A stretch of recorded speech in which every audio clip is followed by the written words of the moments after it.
So you can take the blocks up higher, and you'll actively press the knees down into the blocks so that you feel the outside of your glutes turning on. That releases the inside line of the leg. And then always lengthening from the abdomen, pressing the knees down and into the blocks actively so you feel that external line outside of the glutes turning on. And then breathing, inhaling and exhaling very slowly. If you want, you can take the breath in through the nose and out through the nose.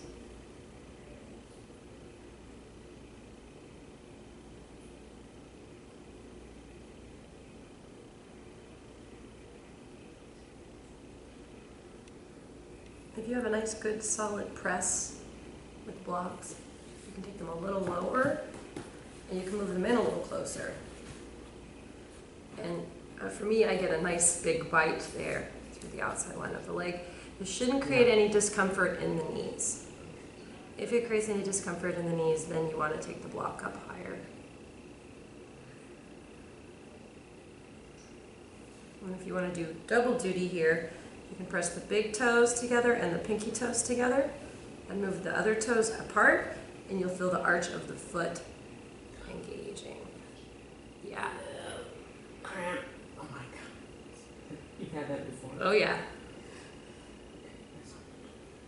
So you're doing a whole lot, keeping the abdomen long, and then always remembering you stay connected to your breath. If that was all that you got out of a class, good slow deep breathing, that would be a good class.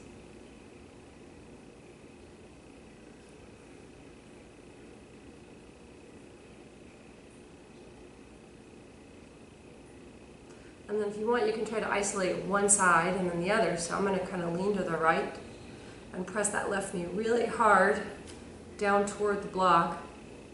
And I can feel the outside of the left glute turning on. And then I feel that interior line of the leg releasing. Abdomen stays long. Breath stays long. If you like, you can take a baseline breath. So how long is your initial inhale? Count it. Add a little pause at the top. And then as you exhale, count the exhale. That's your baseline exhale. So maybe your inhale was 5 and your exhale was 6. Try to make the two numbers match.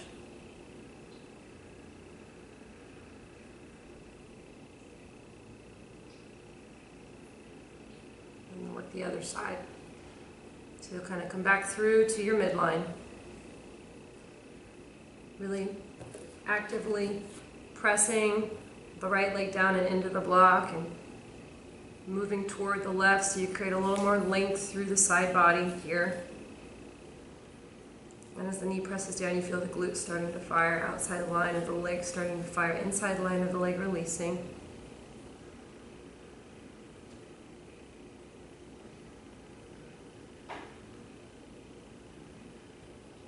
This is where you might be like, oh, my left leg is still firing. Yeah. Chill out. Relax. It's this side's turn. Okay. That happens a lot when you're practicing. It's not getting numbish here on you?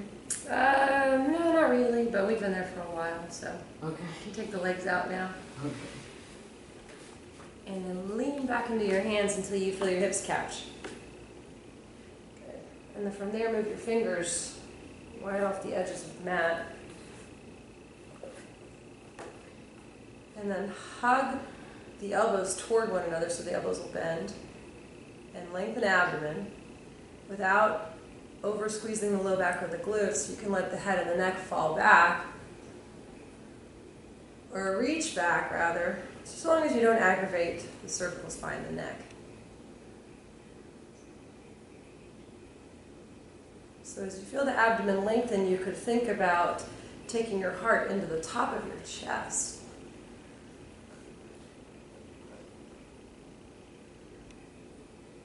And then release.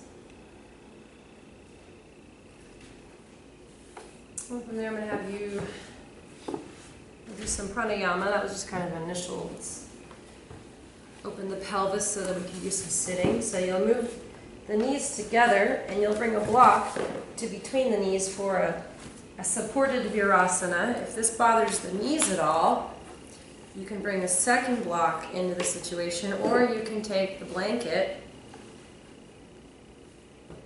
and depending on how much extra cushion you need, you can also integrate the blanket. And I have a meniscus tear, so this feels pretty nice for my knees. And from there, you'll press down on the thighs and lengthen the abdomen back. Inhaling and exhaling. In Vinyasa Yoga, which is kind of what we work toward, the breath generally is an Ujjayi breath, which is the Darth Vader breath or the warrior's breath. It's very audible. We start with these really gross movements and sounds as we come to the practice, and then we tune in and we get subtle. And we become comfortable with our bodies, so the sounds don't have to be gross. The movements don't have to be gross. They become very fine-tuned. And that's what we've been working toward, kind of eliminating the really gross, exaggerated human experience and refining it into this very subtle, energetic experience, right? Right. So for me, in my own personal practice, that means that I try to make my breath really, really quiet and very long. And there will be times when I revert back to that breath and muscle memory, which is the Darth Vader breath. Mm-hmm. So that's not what we really want. We want to... We start there. We want to have the full range of motion. I mean, within reason, we want to be able to do everything that our body can capably do without creating any injury. So, yeah, it'd be nice to be able to breathe with Ujjayi breathing. And then at any point in time, if I was giving the cue, breathe with the same degree of intensity that you would with Ujjayi breathing, but remove the sound. Because the sound is something that we do initially. We get to a point where we don't have to make the sound. We don't have to make that vibration. The heat is still there. I was doing it because I thought we were supposed to.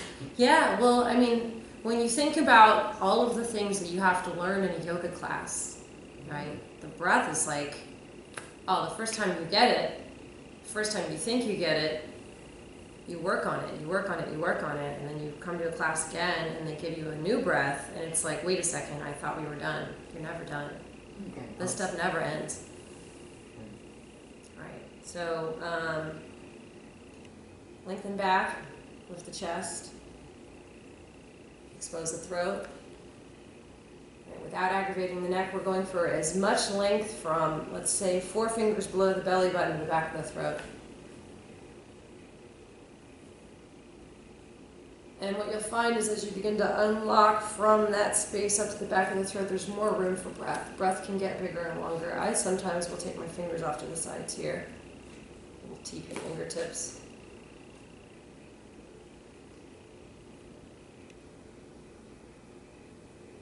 The one thing we want to avoid here is any unnecessary compression in the low back.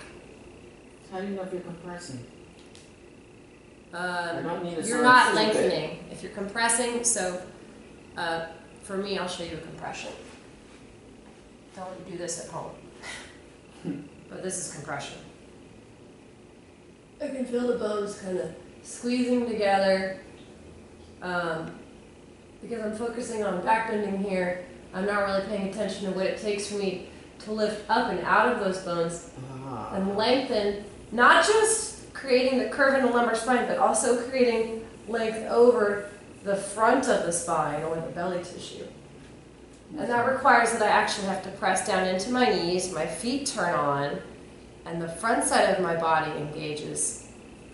Got it. So that I'm not, Okay. crushing and irritating any sort of problems that I might already have in the lumbar spine. Because a lot of people have subluxations and like slip discs, whatever your doctor tells you, if you've ever had a low back injury and you've seen it on paper.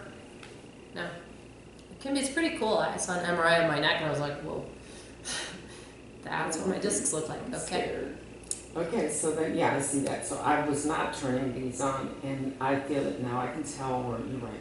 For me, my feet really do play a role in it. In physical asana and the postures, we don't really talk enough about the feet. But Virasana, you know, if you spread the toes, you can feel the pinky toe and the big toe kind of doing that into the floor, like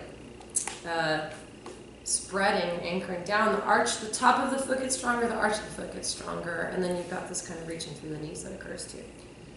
So from here, you'll bring the hands together and overhead.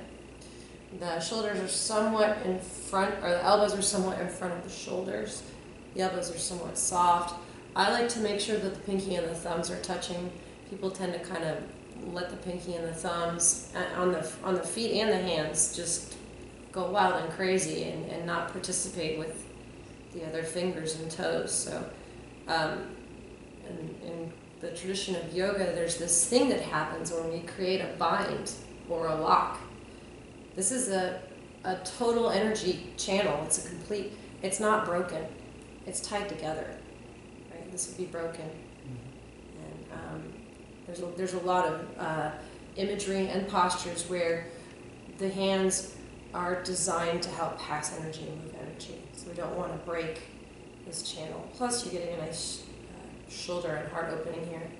If you want to try to focus on dragging the serratus muscles down also, these guys here, they should be pulling down, but that's quite subtle. So you'll lengthen the abdomen, make sure you're not compressing the lumbar spine. Inhale through the nose. And hold the inhale. Holding the inhale, not like diving underwater, it's not stressful. It's like you're choosing to retain the breath inside of your body, right? So you retain the inhale. And then as you exhale, you squeeze the belly button into the spine.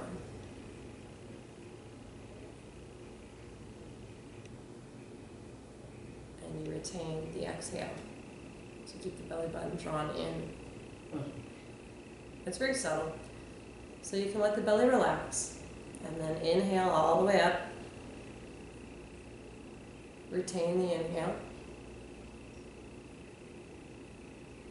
As you begin to exhale, squeeze belly button into spine. Lightly lift the pelvic floor, so don't clamp and press down, just barely lift and pause. Don't let breath come in or go out. When you go to release, set the belly down like you were setting down a hummingbird's egg. And inhale. And hold the inhale, you should feel the ribs telescoping, kind of a lightness over the front of the chest. And then when you exhale, you get a nice, good squeeze, belly button to spine. Pelvic floor, starting to lift gently. When you're ready to release the breath, again, it's like you're setting down a hummingbird's egg. So the belly just gently softens and you inhale out. And then you'll hold the inhale and lean to the right.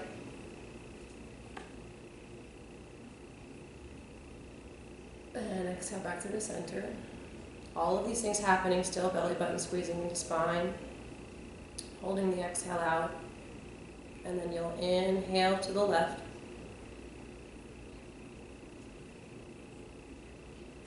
Pausing, holding the breath gently.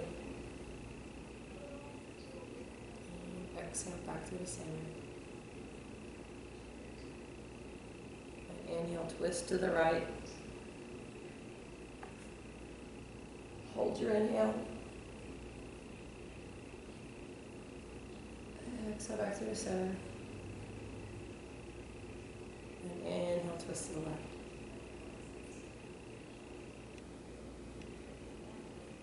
And exhale back to the center. Your arms should be getting pretty tired here. Inhale, lean forward. I notice here when I lean forward that there's so much more room for breath across the back of the spine. It's like the lungs are puffing into the back of the chest. You might take a little more breath in there. And then exhale, come back up. And then inhale, arch back. Remember, no compressing of the lumbar spine here. And then exhale back to the center. Take an inhale. And as you exhale, let the hands release. Slowly. This nice good burst of prana through the arms. You might start to feel a tingle through the hands. And if you remember what we were doing in Qigong and the Wuji stance, the arms almost feel as though they can float on their own. And from there, we'll add a twist. So you can catch at the knee or the thigh. Think about if there was a stripe on the ground, aligning the fingertips with the stripe and turning the shoulders open evenly. So you're creating a plane to turn through. And notice if you're turning with just the shoulders. For me, I sink, if I'm turning the left, I sink the right hip bone back. And you get this nice kind of wringing out effect. Yeah, definitely. Good release. And then take it the other way. So imagine that you are mapping a line on the mat, fingers on that line, shoulders turning into a plane. So as you turn to the right, it's the opposite hip that's going to sink back slightly. You shouldn't see any misalignment at the knees. The knees should still be, even Steven. So one won't be pushing further back than the other.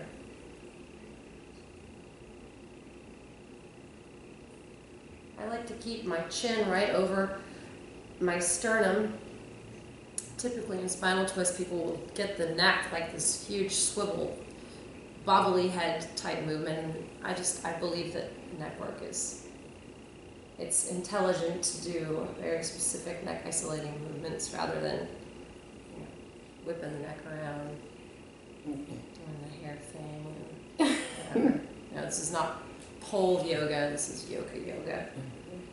Right, and then from there you can release, and you'll come forward, tap your feet out. So you probably have fallen asleep, moved away from you.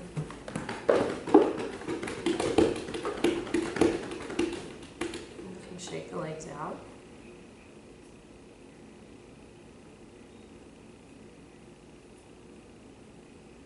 And then from there you can curl don't curl the toes, but set the right foot, top of the foot flat on the floor, like so. And then take the bone on the top of the left foot and lay it into the arch of the right foot.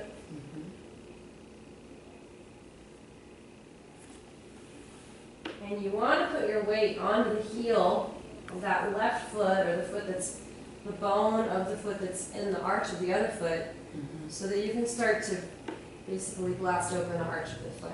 So this shouldn't be too bad since we were seated in that position for a while. This is a hero variation that's really good for opening the feet. I've noticed I have a couple of clients I work with that are very physically strong. All of the muscles in the upper half of their body, their limitations come in their feet. There's not enough focus and attention spent on opening their toes, learning how to press into the arch of the foot, learning how to step into the blade edge of the foot, learning how to step into the heel. Like if I have you in a class and I say, lift the toes, I'll look around the room, half the room, the front of the foot's off the mat, not just the toes. So we're working all of those little muscles in the feet as well. This is also really good for the lymph nodes in the shins. And from there you'll go forward and tap everything out. And then you'll lay the top of the left foot to the midline. So bone down, arch up, and you'll take the other foot, in this case the right foot, to inside of the arch of the left foot, and release it back. And you are trying to take that bone in the top of your foot and basically it's going to be uncomfortable. Yeah, this one I do feel. Yep, and I have the and other that's one your left the same side, way. right? I have my right foot on my left. Yeah, so are you right-handed? Yes. That makes sense. Okay. The muscles in the right leg are more developed than the left leg. In the left leg? The muscles in the right leg are more developed. You lead with the right side of your body. It gets more function. It gets more usage. The muscles are going to be stronger.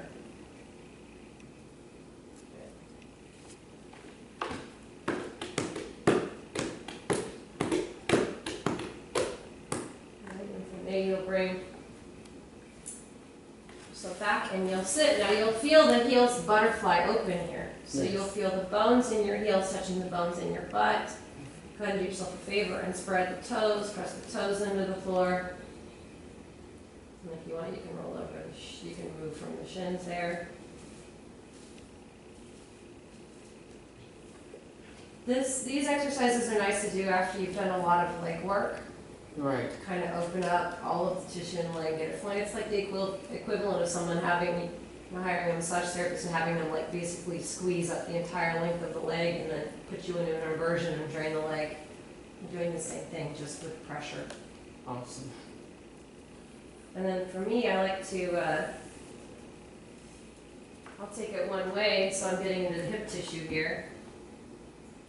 And then if I wanted, I could extend the arms forward and lengthen the waist. So the waist is the tissue from the hip bone to the low rib, what I call the jelly donut zone. You know, float on the river zone.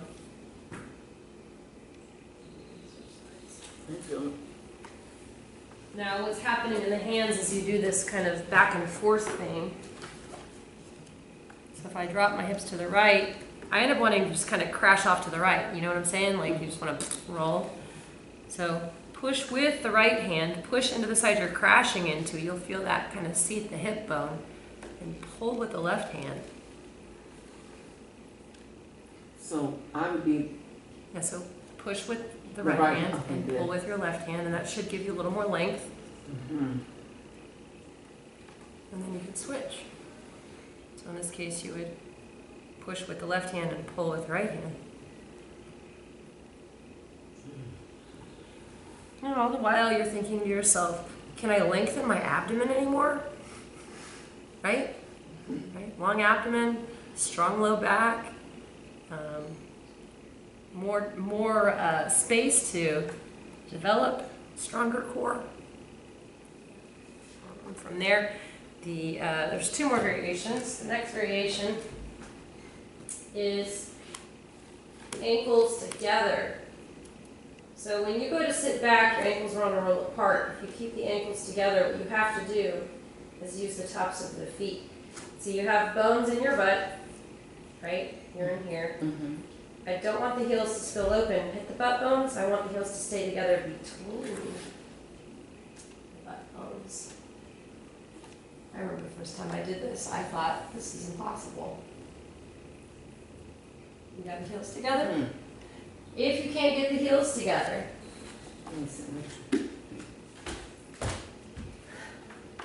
I like doing this just every now and then to remember what it feels like. You know, we're doing active stretching. You can make this a passive stretch by binding the ankles with a strap.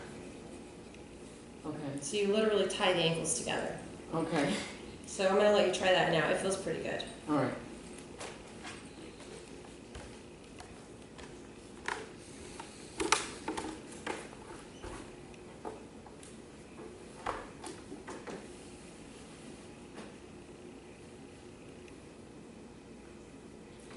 Is that tight enough? Yeah. Doesn't that feel good? Ah, yeah. Oh. Yeah, so sit there and take a couple of breaths. I mean, we talk about the strength that you want to have in your feet. When I stand in line at the grocery store, I try to walk around on my toes. And then in some of my practice, I'll try to walk around on my heels. And then in some of the balance poses I take, I'll try to come in and stay on my heels or my toes.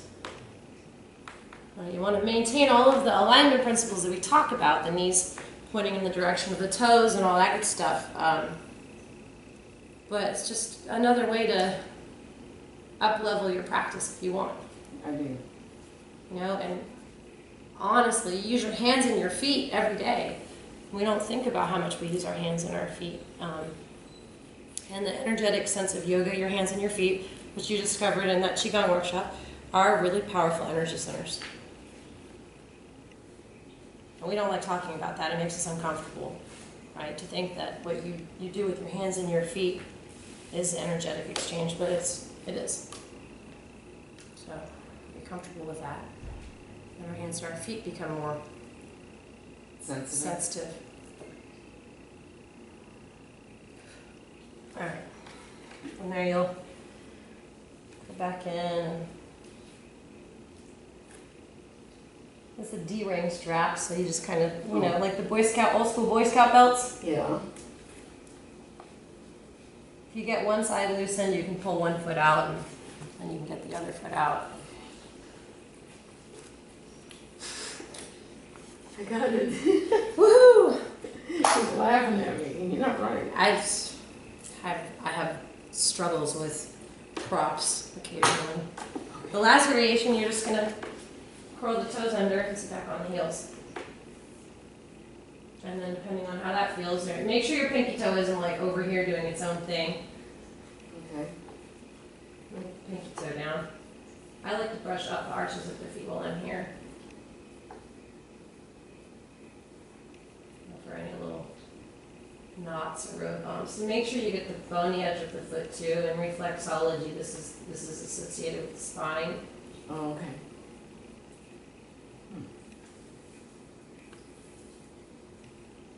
Your toes don't hurt? Oh, this feels good to my toes. Did your toes ever hurt? Mm-hmm. Oh. Mm-hmm. So all this pain I've been feeling that's finally going away is going to come back again? Mm-hmm. Until my feet get strong. Right? Yep, until your feet get strong. Ish. Well, it's worth it because I'm tired of being in pain from breaking that foot right there. Yeah.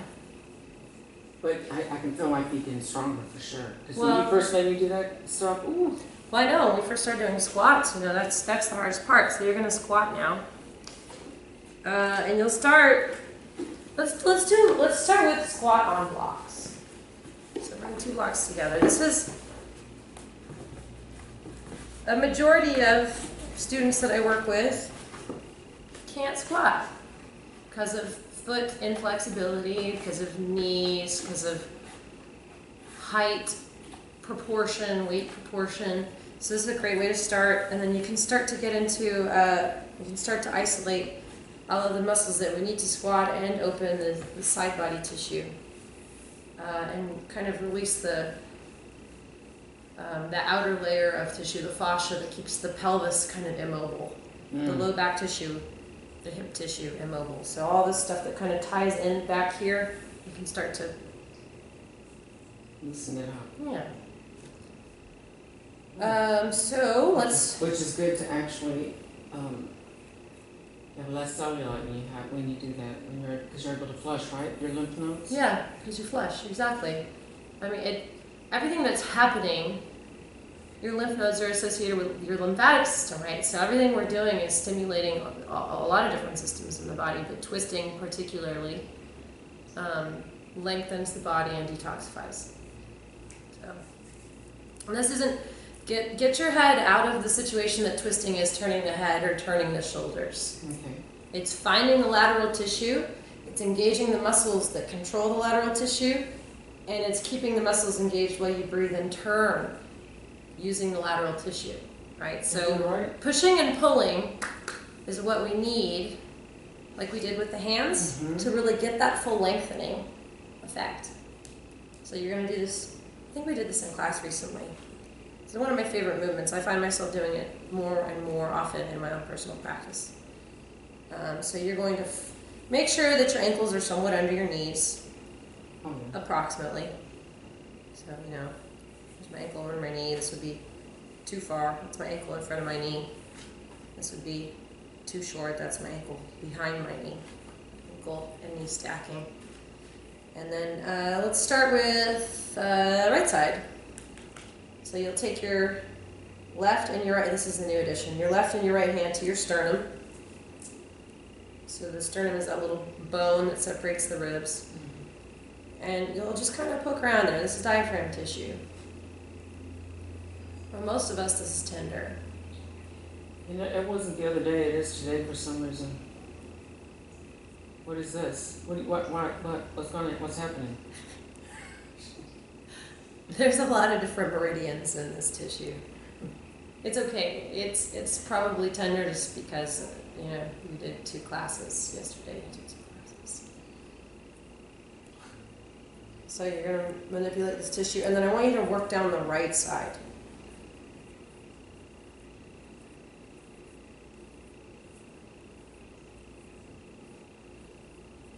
I find myself when I'm doing this, I'm so focused that I stop breathing. Breathe. And that's why we use that breath, because we hear other people doing it, we're like, oh shit, I need to breathe. I hear Rossi breathing, it helps me remember to breathe. You know, we mirror for each other. We audibly mirror, we physically mirror. That's why we like group practice. I mean, for me, in my own personal